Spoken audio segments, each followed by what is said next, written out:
এখানে আপনি অনেকগুলি নাম্বার দেখতে পাচ্ছেন, যেগুলিকে কিনা দেশলাইয়ের কাঠি বা ম্যাথস্টিকের সাহায্যে লেখা হয়েছে।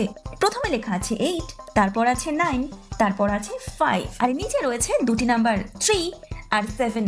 এবার আপনাকে বলতে হবে যে 5 এর পরে এই দুটি নাম্বারের মধ্যে কোন নাম্বারটি বসবে। খুব ভালো করে বুঝুন আর তারপর উত্তর দিন। সময় শুরু।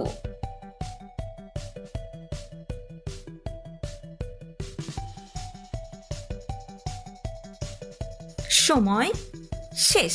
চলুন দেখি।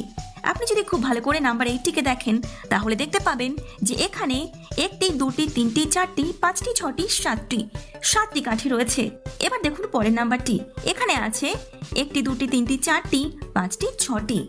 তারপরে রয়েছে 1টি 2টি 3টি 4টি 5টি 7টি 6টি 5টি। আর এরপর যে নাম্বারটি বসবে সেটি হবে 4টি কাঠির সাহায্যে লেখা, যেটি কিনা নাম্বার 7।